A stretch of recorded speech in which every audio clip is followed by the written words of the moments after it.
നിങ്ങളുടെ ലിംഗത്തിലേക്ക് രക്തയോട്ടം കുറവുണ്ടോ എന്നുള്ളത് എങ്ങനെ തിരിച്ചറിയാം? നിങ്ങൾക്ക് തന്നെ നിങ്ങളുടെ ബോഡി തരുന്ന വാർണിംഗ് സൈൻസ് എന്തൊക്കെയാണ്, അതിനെങ്ങനെ മറികടക്കാം? അല്ലെങ്കിൽ ഈ വാർണിംഗ് സൈൻസ് ഉണ്ടെങ്കിൽ നിങ്ങൾ നെക്സ്റ്റ് എന്താണ് ചെയ്യേണ്ടത്? ഉറക്കക്കുറവ് എന്നുള്ള ഒരു വലിയ ഫാക്ടറുണ്ട്. ഈ ഒരു ഫാക്ടറാണ് പലപ്പോഴും പല ആളുകളിലും ഉദാഹരണക്കുറവ് ഉണ്ടാക്കിയിട്ടുള്ളത് എന്നുള്ളതും കൂടി ഞാൻ പറയാം. ഈ ഉദാഹരണക്കുറവ് അല്ലെങ്കിൽ ലിംഗത്തിലേക്കുള്ള രക്തയോട്ടം കുറയാനുള്ള കാരണം എന്താണ്?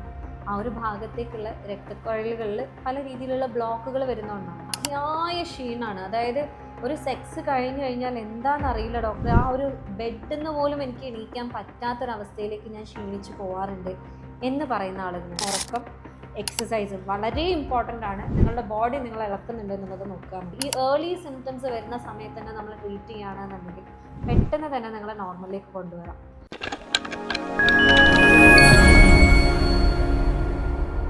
ലിംഗത്തിലേക്കുള്ള രക്തയോട്ടം കുറഞ്ഞോ എന്നൊരു ഡൗട്ട് ഉണ്ട് ഡോക്ടറെ.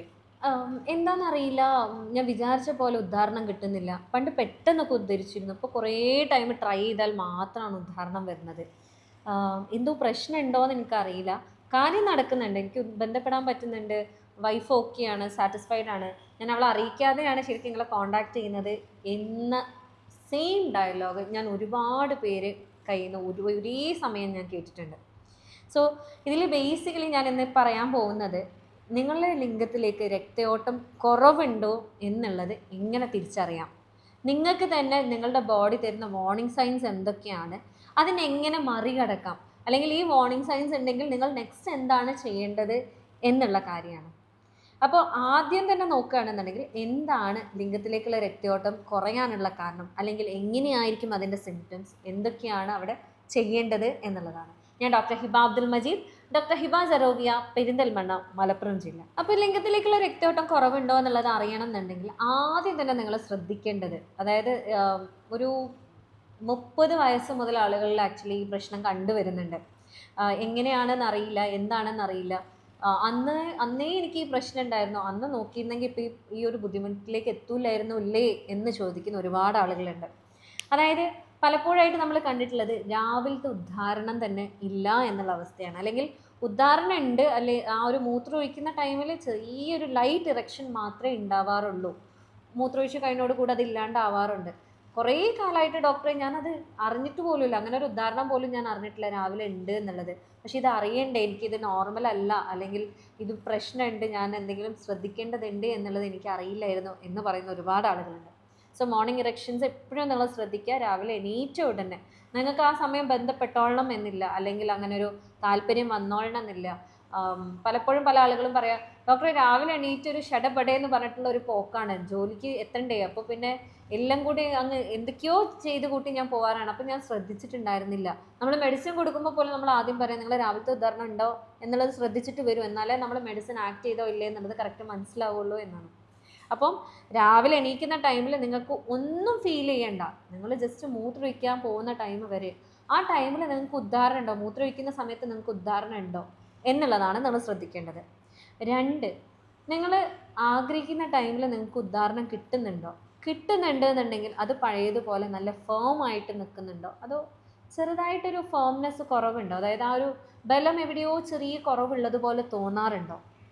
3, ഞാൻ ആഗ്രഹിക്കുന്ന ടൈമിൽ ഉദ്ധാരണം കിട്ടുന്നില്ല, അല്ലെങ്കിൽ ഉദ്ധരിക്കണം എന്നുണ്ടെങ്കിൽ ഞാൻ ഒരുപാട് തവണ സ്ട്രോക്ക് ചെയ്യണം, എൻ്റെ ലിംഗത്തിനെ ഞാൻ റിപ്പീറ്റഡ് ആയിട്ട് തൊട്ട് ഉണർത്തണം, എന്നാൽ മാത്രമാണ് എനിക്ക് ഈ ഒരു ഉദാഹരണം വരുന്നുള്ളൂ എന്ന സാഹചര്യം. ചില കേസുകളിൽ ആളുകൾ പറയാറുണ്ട്, ഡോക്ടറെ എനിക്ക് ആ ഒരു ഭാഗത്ത് എന്തോ ഒരു തണുപ്പാണ്, ബാക്കിയുള്ള ഭാഗത്തേക്കാളും അവിടെ തൊടുമ്പോൾ ഭയങ്കര തണുപ്പ് ഫീൽ ചെയ്യാറുണ്ട്, മരവിപ്പ് ഫീൽ ചെയ്യാറുണ്ട്, നോർമൽ അല്ലാത്തതുപോലെ എന്തോ ഒരു അസ്വസ്ഥത ഫീൽ ചെയ്യാറുണ്ട് എന്ന് പറയാറുണ്ട്. അതേപോലെ ചില കേസുകളിൽ അവിടെ ടെമ്പറേച്ചർ വേരിയേഷൻ ഉണ്ട്, അല്ലെങ്കിൽ തൊട്ടാൽ അറിയുന്നില്ല. ഞാൻ പണ്ടൊക്കെ ജസ്റ്റ് ഒന്ന് സ്ലൈറ്റ് ടച്ച് പോലെ എനിക്ക് നല്ലോണം ഫീൽ ചെയ്യുമായിരുന്നു, പക്ഷെ ഇപ്പോൾ അങ്ങനെ ഒരു സാധനം പോലും എന്നെ ഉണർത്തുന്നില്ല, അല്ലെങ്കിൽ എനിക്ക് അറിയാൻ പോലും പറ്റുന്നില്ല എന്ന് പറയുന്ന സാഹചര്യമുണ്ട്.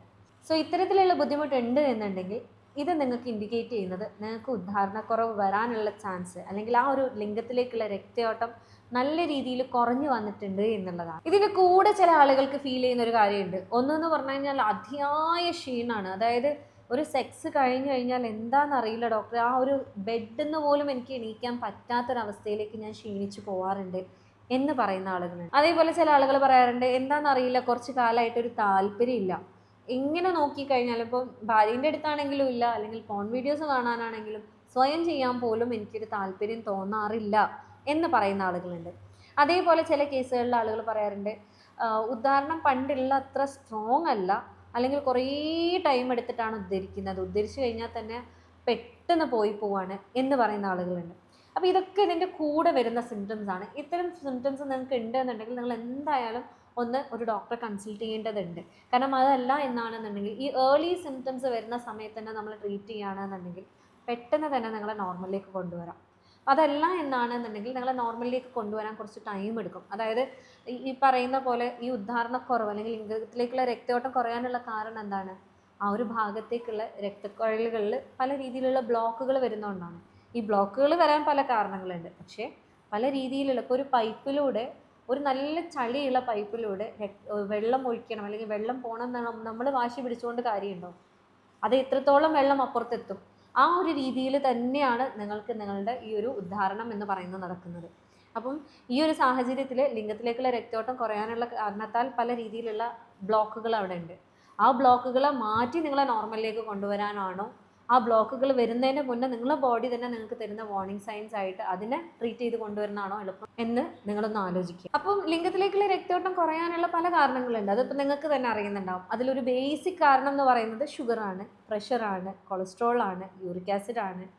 അതേപോലെ പറയാനാണെന്നുണ്ടെങ്കിൽ ഹാർട്ട് റിലേറ്റഡ് ആയിട്ടുള്ള എന്തെങ്കിലും രോഗങ്ങളുണ്ട് എന്നുണ്ടെങ്കിൽ, തൈറോയിഡ് റിലേറ്റഡ് ആയിട്ടുള്ള അസുഖങ്ങളുണ്ട് എന്നുണ്ടെങ്കിൽ, അതേപോലെ തന്നെ പറയാനുള്ളതാണ് നിങ്ങൾ എപ്പോഴും ഒരേ ഇരുന്നിട്ടുള്ളൊരു ജോലിയാണ്, നിങ്ങൾക്ക് എക്സസൈസ് ഇല്ല, വ്യായാമം തീരെ ഇല്ലാത്തൊരു ശരീരമാണ് എന്നുണ്ടെങ്കിൽ, ഭയങ്കരമായിട്ട് സ്ട്രെസ് ഉള്ള ഒരാളാണ് എന്നുണ്ടെങ്കിൽ, അതേപോലെ തന്നെ നിങ്ങൾ നന്നായിട്ട് സ്മോക്ക് ചെയ്യാറുണ്ട്, കുടിക്കാറുണ്ട്, വലിക്കാറുണ്ട്, ഡ്രഗ്സ് യൂസ് ചെയ്യാറുണ്ട് എന്നുണ്ടെങ്കിൽ ഒക്കെ ഈ പറയുന്ന ഒരു രോഗത്തിലേക്ക് എത്താനുള്ള ചാൻസസ് കൂടുതലാണ്. ഇത് മാത്രമല്ല ചില കാര്യങ്ങളുണ്ട്, അതായത് നമ്മൾ വീട്ടിലിരുന്നുകൊണ്ട് തന്നെ ചെയ്യുന്ന, നമ്മൾ കോമൺ ആയിട്ട് ചെയ്യുന്ന ചില കാരണങ്ങളാൽ നമുക്ക് ഈ ഒരു അസുഖം വരാം. അതായത് നമ്മളിപ്പം എപ്പോഴും വീട്ടിലാണെങ്കിലും പുറത്താണെങ്കിലും ജോലിക്ക് പോയാലും ഇരുത്താണ്, വീട്ടിൽ വന്നു കഴിഞ്ഞാൽ തിരിച്ച് ടിവിൻ്റെ മുന്നിൽ പത്രം എടുത്തിട്ട് ഫോൺ എടുത്തിട്ട് എപ്പോഴും ഒരേ പൊസിഷനിലാണ്. നമ്മളൊന്നും മാറുന്നത് പോലും ഇല്ല, ഒരു എക്സസൈസ് ഇല്ല, ബോഡിക്ക് ഒരു വ്യായാമം എന്ന് പറയുന്നൊരു സംഭവം ഇല്ല എന്നാണെന്നുണ്ടെങ്കിൽ ഇത്തരത്തിലുള്ള പ്രശ്നങ്ങൾ വരാനുള്ള ചാൻസസ് വളരെ കൂടുതലാണ്. അതേപോലെ തന്നെ പറയുകയാണെങ്കിൽ നിങ്ങൾ ഭയങ്കര ടൈറ്റ് ആയിട്ടുള്ള ജീൻസ് ആണ് അല്ലെങ്കിൽ ഡ്രസ്സാണ് ഇടുന്നത്, ട്രൗസേഴ്സ് ആണ് ഇടുന്നതെന്നുണ്ടെങ്കിലും ഈ പറയുന്ന ഉദാഹരണം ഉണ്ടാകാനുള്ള ബുദ്ധിമുട്ടുകൾ വളരെ കൂടുതലാണ്. അതേപോലെ എനിക്ക് വളരെ ഇമ്പോർട്ടൻ്റ് ആയിട്ട് പറയാൻ ഞാൻ ആഗ്രഹിക്കുന്ന ഒരു കാര്യമാണ്, നമ്മളുടെ ക്ലിനിക്കിൽ നമ്മൾ ഇതുവരെ കണ്ടതിൽ 80% ആളുകളിൽ ഉറക്കക്കുറവ് എന്നുള്ള ഒരു വലിയ ഫാക്ടറുണ്ട്. ഈ ഒരു ഫാക്ടറാണ് പലപ്പോഴും പല ആളുകളിലും ഉദാഹരണക്കുറവ് ഉണ്ടാക്കിയിട്ടുള്ളത് എന്നുള്ളതും കൂടി ഞാൻ പറയാണ്. കാരണം എന്താണെന്ന് വെച്ചാൽ എങ്ങനെ ഹിസ്റ്ററി എടുത്തു കഴിഞ്ഞാലും ആൾ ഓക്കെയാണ്, ഷുഗർ ഇല്ല, പ്രഷർ ഇല്ല, കൊളസ്ട്രോൾ ഇല്ല, ബാക്കി എല്ലാ ബ്ലഡ് ടെസ്റ്റും നോർമലാണ്, എല്ലാം കൊണ്ടും ആൾ ഓക്കെയാണ്. പക്ഷേ ആളുടെ ആകെ പ്രശ്നം ആൾ ഉറങ്ങുന്നത് വളരെ കുറവ് ടൈമാണ്, ഉറങ്ങി എണീറ്റാൽ പോലും വലിയൊരു ഫ്രഷ്നെസ് ഫീൽ ചെയ്യാറില്ല എന്നൊരവസ്ഥയാണ്. ഈ ഒരു അവസ്ഥ കാരണം പലപ്പോഴും പല കേസുകളിലും ഉറക്കക്കുറവിനെ റെഡിയാക്കിയതിന് ശേഷമാണ് നോർമലി നാച്ചുറലായിട്ട് ഉദാഹരണക്കുറവ് നോർമലായ കേസുകളുണ്ട്. സോ അത്രയും ഇമ്പോർട്ടൻ്റ് ആണ്. നിങ്ങൾ ഉറക്കത്തിനെ പലപ്പോഴും നമ്മൾ വളരെ നിസ്സാരമാക്കിയിട്ട് കാണാറുണ്ട്. അതായത് ഈ പണിയും കൂടെ കഴിയട്ടെ, അല്ലെങ്കിൽ ഉറങ്ങൽ പിന്നെയും ഉറങ്ങാം, ഇന്നേ എനിക്ക് അധ്വാനിക്കാൻ കഴിയുള്ളൂ എന്ന് പറഞ്ഞ് ഒരുപാട് ജോലികൾ എടുക്കുന്ന ആളുകളുണ്ട്. റിപ്പീറ്റഡ് ആയിട്ട് ബാക്ക് ടു ബാക്ക് ഒരു ജോലി കഴിഞ്ഞ് അടുത്ത ജോലിയിലേക്ക് പോയി ഉറക്കിന് അത്രയും കോംപ്രമൈസ് ചെയ്യുന്ന ആളുകളുണ്ട്. ചില ആളുകൾ പറയാറുണ്ട് എനിക്ക് പകൽ ഉറങ്ങാനാണ് ഇഷ്ടം, അപ്പോൾ ഞാൻ എപ്പോഴും നൈറ്റ് ഡ്യൂട്ടിയാണ് പ്രിഫർ ചെയ്യാറുള്ളത്, അങ്ങനെ എടുക്കുന്ന ആളുകളുണ്ട്. അതിലൊക്കെ നമ്മൾ കണ്ടിട്ടുണ്ട്. അങ്ങനത്തെ ആളുകളിലൊക്കെ നമ്മൾ കേസ് ഹിസ്റ്ററി നോക്കുകയാണെന്നുണ്ടെങ്കിൽ ഈ ഒരു പ്രശ്നം വന്ന് കണ്ടിട്ടുണ്ട്. ആ ഒരു പാറ്റേൺ നമ്മൾ നോർമലൈസ് ചെയ്ത് ഉറക്കം നോർമലാക്കിയപ്പം തന്നെ ഉദാഹരണം പഴയതുപോലെ നോർമലായി തുടങ്ങുന്നത് നമ്മൾ റിയൽ ഹാൻഡ് എക്സ്പീരിയൻസിലാണ് ഞാൻ പറയുന്നത്. അപ്പോൾ എപ്പോഴും നിങ്ങൾ ഉറക്കത്തിന് നിങ്ങൾ അത്രയും ഊന്നൽ കൊടുക്കുക. ഉറങ്ങാൻ പറ്റുന്നില്ല എന്നാണെന്നുണ്ടെങ്കിൽ എന്തുകൊണ്ട്? വെറുതെ ഫോണിൽ തോണ്ടിയിരിക്കുന്നതുകൊണ്ടാണോ, വേറെ സ്ട്രെസ്സ് കൊണ്ടാണോ, വേറെ എന്തെങ്കിലും ഇഷ്യൂസ് കൊണ്ടാണോ എന്നുള്ളത് നോക്കി അതിനനുസരിച്ചുള്ള മെഡിക്കേഷനോ കൗൺസിലിങ്ങോ തെറാപ്പിയോ അല്ലെങ്കിൽ എന്താണോ വേണ്ടത് അവിടെ അതിന് വേണ്ടിയിട്ടുള്ള കാര്യങ്ങൾ ചെയ്യുന്നുണ്ട് എന്നുള്ളത് ഉറപ്പുവരുത്തുക. അതേപോലെ മറ്റൊരു മിസ്റ്റേക്കാണ്, നമ്മൾ വീട്ടിലിരിക്കുന്ന ടൈമിൽ ചില ആളുകളുണ്ട് നല്ല ചൂട് വെള്ളത്തിൽ കുളിക്കാൻ ആഗ്രഹിക്കുന്ന ആളുകളാണ്. ഭയങ്കരമായിട്ട് ചൂടുള്ള വെള്ളത്തിൽ ഹോട്ട് വാട്ടർ ബാത്ത് എന്നാണ് അതിന് പറയുക. അതായത് ടബിലൊക്കെ നിറച്ച് വെച്ച് ആ ഒരു ചൂടിലേക്ക് ഇറങ്ങി നല്ല റിലാക്സിങ് ആണ്. പക്ഷേ ഇത് റിപ്പീറ്റഡ് ആയി കഴിഞ്ഞ് കഴിഞ്ഞാൽ ഈ ഒരു ഉദാഹരണ പ്രശ്നം ഉണ്ടാകാൻ, അതായത് നിങ്ങളുടെ ടെസ്റ്റോസ്റ്ററോൺ ഇഷ്യൂസ് വരാൻ, ബോൾസിൽ ഇഷ്യൂസ് വരാനുള്ള ചാൻസസ് കൂടുതലായതുകൊണ്ട് തന്നെ ടെസ്റ്റോസ്റ്ററോൺ കുറയാനും നിങ്ങൾക്ക് ഉദ്ധാരണം കുറയാനുള്ള ചാൻസസ് കൂടുതലാണ്.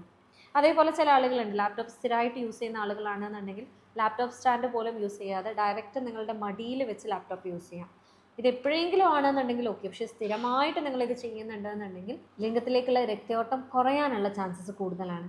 അതേപോലെ തന്നെ നിങ്ങൾ നമ്മളുടെ വീടുകളിലൊക്കെ നമ്മൾ ചെയ്യുന്നതാണ്, നമ്മുടെ റൂമുകളിൽ വൈഫൈ ഉണ്ടാവും, ഒരുപാട് ഫോൺസ് ഉണ്ടാവും, അതർ ഗാഡ്ജറ്റ്സ് ഉണ്ടാവും. ഇങ്ങനെ ഒരുപാട് EMFs അല്ലെങ്കിൽ ഈ മാഗ്നറ്റിക് ഫീൽഡ് ഉണ്ടാകുന്ന അല്ലെങ്കിൽ റേഡിയേഷൻസ് വരുന്ന ഒരു സിറ്റുവേഷനിലാണ് നിങ്ങൾ സ്ഥിരം കിടക്കുന്നതെന്നുണ്ടെങ്കിൽ പലപ്പോഴായിട്ട് ഈ ഒരു പ്രശ്നം ലിംഗത്തിലേക്കുള്ള രക്തയോട്ടം കുറയുന്ന പ്രശ്നം നമ്മൾ കണ്ടിട്ടുണ്ട്. അപ്പോൾ പഠനങ്ങൾ തന്നെ പറയുന്നത് നിങ്ങൾ മാക്സിമം നിങ്ങളുടെ ബെഡ്റൂമിൽ നിന്ന് ഫോണുകൾ ഒഴിവാക്കുക, അല്ലെങ്കിൽ മാക്സിമം ഒരു ഫോൺ 2 ഫോൺ അതിലപ്പുറം നിങ്ങൾ വെക്കുന്നില്ല എന്നുള്ളത് ഉറപ്പുവരുത്തുക എന്നുള്ളതാണ്. അതേപോലെ മറ്റൊരു പ്രശ്നമാണ് പലപ്പോഴും ആളുകൾ മൂത്രമൊഴിക്കാൻ മുട്ടിക്കഴിഞ്ഞാൽ, എത്ര മൂത്രമൊഴിക്കുകയും മുട്ടിക്കഴിഞ്ഞാലും അവരതിന് വേണ്ടി പോവില്ല. ഈ പണി കൂടെ കഴിയട്ടെ അല്ലെങ്കിൽ ഇതും കൂടെ കഴിയട്ടെ, മടിയാണ്, കുറച്ച് കഴിഞ്ഞിട്ട് ചെയ്യാം, കിടക്കുകയല്ലേ ഒരു 10 മിനിറ്റ് കഴിഞ്ഞിട്ട് എന്ന് പറഞ്ഞ് അതിനെപ്പോഴും ലാഗ് അടിച്ചു കൊണ്ടുപോകും. പലപ്പോഴും ഈ ഒരു അവസ്ഥയിലുള്ള ആളുകളിൽ പിന്നീട് നമ്മൾ കണ്ടിട്ടുണ്ട് ഉദാഹരണക്കുറവ് വരുന്നത്. പ്രോസ്റ്റേറ്റ് ഇഷ്യൂസ് ഉള്ള ആളുകളിലും ഇത്തരത്തിലുള്ള ഉദാഹരണക്കുറവ് വരാനുള്ള ചാൻസസ് കൂടുതലാണ്. അപ്പം ഈ പറഞ്ഞ കാര്യങ്ങൾ പോലെ തന്നെ ഇമ്പോർട്ടൻ്റ് ആണ് നിങ്ങൾ കഴിക്കുന്ന ഭക്ഷണം എന്ന് പറയുന്നത്. നിങ്ങൾ ഓവറായിട്ട് ആൽക്കഹോൾ കഴിക്കുക, ഭയങ്കരമായിട്ട് എണ്ണയിൽ പൊരിച്ച സാധനങ്ങൾ കഴിക്കുക, എപ്പോഴും ഡീഹൈഡ്രേറ്റഡ് ആയിട്ട് നിൽക്കുകയാണ്, വെള്ളം കുടിക്കുന്നത് വളരെ കുറവാണ്, അല്ലെങ്കിൽ ഏത് സമയവും നിങ്ങളിപ്പം ഞാൻ നേരത്തെ പറഞ്ഞ പോലെ നട്ട്സ് കഴിക്കുന്ന ഒരാളാണെന്നുണ്ടെങ്കിൽ, ഇപ്പം ചില ആളുകൾ പറയാറുണ്ട് കുറിക്കാറുണ്ട് ഞാൻ നന്നായിട്ട് നട്ട്സ് കഴിക്കാറുണ്ട് ഡോക്ടർ, ഹെൽത്തി അല്ലേ, ഹെൽത്തി സ്നാക്ക് ആയിക്കോട്ടെ എന്ന് വിചാരിച്ചിട്ടാണ് ചിലപ്പോൾ ഒരു ദിവസം കൊണ്ട് തന്നെ ഒരു പാക്കറ്റൊക്കെ ഞാൻ തീർക്കാറുണ്ട് എന്ന് പറയാറുണ്ട്. പക്ഷെ ഇങ്ങനെ ഓവറായിട്ട് കഴിക്കുമ്പോൾ നിങ്ങളുടെ ശരീരത്തിൽ കൊളസ്ട്രോൾ കൂടാനുള്ള ചാൻസസ് കൂടുതലാണ്. അതേപോലെ നമ്മൾ പറയാറുണ്ട് അവക്കാഡോ നല്ലതാണ്, നിങ്ങൾക്ക് ഉദാഹരണം വരാൻ നല്ലതാണ്, പക്ഷേ അമിതമായാൽ അമൃതം വിഷം എന്ന് പറയുന്നത് പോലെ വീണ്ടും അവക്കാഡോ എന്ന് പറയുന്നത് ഹെൽത്തി ഫാറ്റാണ്, പക്ഷെ അത് ഓവറായി കഴിഞ്ഞ് കഴിഞ്ഞാൽ ഇത് ഫാറ്റ് സ്റ്റോറേജ് ആയി പോകും, പല രീതിയിൽ അത് ബ്ലോക്സിലേക്ക് പോകാൻ സാധ്യത ഉണ്ട്. അപ്പോൾ എപ്പോഴും ഒരു അവക്കാഡോ നിങ്ങൾ ഇന്ന് കഴിക്കുകയാണെന്നുണ്ടെങ്കിൽ അത് മാത്രം കഴിക്കുക, അതിലപ്പുറം ഫാറ്റി ആയിട്ടുള്ള സാധനങ്ങൾ അധികം കഴിക്കാതിരിക്കുക, അല്ലെങ്കിൽ ഒന്നിൽ കൂടുതൽ നല്ലതാണല്ലോ എന്ന് വിചാരിച്ച് ഓവറായിട്ട് കഴിക്കാതിരിക്കുക എന്നുള്ളതാണ്. അതേപോലെ പറയാനാണെന്നുണ്ടെങ്കിൽ ഹൈ കെഫീൻ ഉള്ള അല്ലെങ്കിൽ ഭയങ്കരമായിട്ട് സ്മോക്കി ആയിട്ടുള്ള നമ്മളുടെ അൽഫാമൊക്കെ പോലെയുള്ള ഭക്ഷണങ്ങൾ ഓവറായിട്ട് നിങ്ങൾ കഴിക്കുന്നുണ്ടെന്നുണ്ടെങ്കിലും കേടാണ്. കാരണം ഇതിലുള്ള കാർബണാണ്, നിങ്ങളത് കരിയിച്ച് കാണുന്നത് ആക്ച്വലി അതിൽ കാർബണാണ് നമ്മൾ അങ്ങനെ കഴിക്കുന്നത്. അത് നമ്മളുടെ ബോഡിയിൽ പല രീതിയിലുള്ള ഇൻഫ്ലമേഷൻസ് ഉണ്ടാക്കാനുള്ള ചാൻസസും നീർക്കെട്ടുകൾ ഉണ്ടാക്കാനുള്ള ചാൻസസും ഈ പറയുന്ന ഉദാഹരണക്കുറവ് ഉണ്ടാക്കാനുള്ള ചാൻസ് വരെ ഉണ്ട് അതിന്. അതേപോലെ ചില ആളുകളുണ്ട് മീനൊക്കെ പൊരിക്കുകയാണോ കരിക്കുകയാണോ എന്ന് നമ്മൾക്ക് തോന്നും, കാരണം അങ്ങനെ മുരിഞ്ഞ് അത് കറുത്ത കളറായി കഴിഞ്ഞാലേ ടേസ്റ്റ് ഉള്ളൂ എന്ന് പറഞ്ഞ് പൊരിക്കുന്ന ആളുകളുണ്ട്. ഇതും ഇതേ എഫക്റ്റ് തന്നെയാണ് നിങ്ങളുടെ ബോഡിക്ക് ഉണ്ടാക്കുന്നത്. അപ്പോൾ ഈ കാര്യങ്ങളൊക്കെ നിങ്ങളെ ഫുഡിൽ നിങ്ങൾ ശ്രദ്ധിക്കുക എന്നുള്ളതാണ്. അതേപോലെ തന്നെ ഉറക്കം, എക്സസൈസ് വളരെ ഇമ്പോർട്ടൻ്റ് ആണ്. നിങ്ങളുടെ ബോഡി നിങ്ങൾ ഇളക്കുന്നുണ്ട് എന്നുള്ളത് നോക്കുക. അപ്പം ഇത്രയും നേരം നമ്മൾ പറഞ്ഞത് ഈ പറയുന്ന നിങ്ങളുടെ ഉദാഹരണക്കുറവ് ഉണ്ടാകാനുള്ള കാരണങ്ങളാണ്. ഇതൊന്നും എനിക്കില്ല ഡോക്ടറെ, പിന്നെ എനിക്ക് എന്തുകൊണ്ടാണ് ഈ അസുഖം വന്നത് എന്ന് പറയുകയാണെന്നുണ്ടെങ്കിൽ പലപ്പോഴും സ്ട്രെസ്സാണ്. സ്ട്രെസ് എന്ന് പറയുമ്പം ചിലപ്പം നിങ്ങൾ ഇന്ന് ആ ഒരു സ്ട്രെസ്സിൽ ജീവിക്കുന്ന ഒരാളാവണം എന്നില്ല. ഈ ഒരു അസുഖം വരുന്നതിൻ്റെ മുന്നേ നിങ്ങളുടെ ശരീരം അല്ലെങ്കിൽ നിങ്ങളുടെ മനസ്സ് അനുഭവിച്ച സ്ട്രെസ്സ് നിങ്ങളുടെ ബോഡിയിൽ ഒരുപാട് മാറ്റങ്ങൾ ഉണ്ടാക്കിയിട്ടുണ്ടാവും. ആ മാറ്റങ്ങളാൽ നിങ്ങൾക്ക് പിന്നീട് വന്ന എഫക്റ്റ് കൂടെ ആവാം ഈ പറയുന്ന ഉദാഹരണക്കുറവ് എന്നുള്ളത്. അപ്പോൾ അത് കറക്റ്റായിട്ടുള്ളൊരു കേസ് ടേക്കിങ്ങിലൂടെ മാത്രമാണ് നിങ്ങൾക്ക് എന്തുകൊണ്ടാണ് ഉദാഹരണക്കുറവ് വന്നത്, അല്ലെങ്കിൽ എന്താണ്, അല്ലെങ്കിൽ ഈ ഒരു ലിംഗത്തിലേക്കുള്ള രക്തയോട്ടം എന്തുകൊണ്ടാണ് കുറഞ്ഞത്, അങ്ങനെ കുറഞ്ഞിട്ടുണ്ട് എന്നുണ്ടെങ്കിൽ അതിന് ഇനി എന്ത് രീതിയിലാണ് ട്രീറ്റ്മെൻറ്റ് വേണ്ടത് എന്നുള്ളതെല്ലാം നോക്കാൻ. അപ്പം എപ്പോഴും നിങ്ങൾ ഒരു ഡോക്ടറെ കൺസൾട്ട് ചെയ്യുക, ഡീറ്റെയിൽ ആയിട്ട് നിങ്ങളെ കേസ് പറയുക. പലപ്പോഴും പല ആളുകളും മടി കാണിക്കാറുണ്ട്, പല കാര്യങ്ങളും മറച്ചു വെക്കാറുണ്ട്, എങ്ങനെ ഇതൊക്കെ ഞാൻ പറയുക, എന്നെക്കുറിച്ച് ഡോക്ടർ എന്താ വിചാരിക്കുക, മോശം വിചാരിക്കില്ലേ എന്നൊക്കെ പറഞ്ഞു. പക്ഷേ നിങ്ങൾ ഈ പറയുന്ന, പ്രത്യേകിച്ച് എൻ്റെ പേഷ്യൻസിനോട് എപ്പോഴും പറയുന്നതാണ്, നിങ്ങൾ പറയുന്ന ഓരോ വാക്കിലും നിങ്ങളുടെ മെഡിസിൻ മാറുകയാണ്. നിങ്ങളുടെ രോഗത്തിൽ നിന്ന് മുക്തനാവാനുള്ളൊരു കാരണമാണ് നിങ്ങൾ പറയുന്ന വാക്കുകൾ. ആ വാക്കുകൾ നിങ്ങൾ മറച്ചു വെച്ചാൽ ഒരിക്കലും നിങ്ങൾക്കൊരു പ്രോപ്പറായിട്ടുള്ള മെഡിക്കേഷൻ തരാനോ നോർമലായിട്ട് നിങ്ങളെ കൊണ്ടുവരാനോ നമുക്ക് കഴിയില്ല. സോ എപ്പോഴും നിങ്ങളൊരു ഡോക്ടറെ സമീപിക്കുമ്പോൾ നിങ്ങൾക്ക് എന്താണോ ഉള്ളതുപോലെ പറയാൻ വേണ്ടി ശ്രദ്ധിക്കുക. സോ കൂടുതൽ വീഡിയോസുമായിട്ട് ഇനിയും കാണാം. ഞാൻ ഡോക്ടർ ഹിബ അബ്ദുൽ മജീദ്, ഡോക്ടർ ഹിബ സരോവിയ, പെരിന്തൽമണ്ണ, മലപ്പുറം ജില്ല.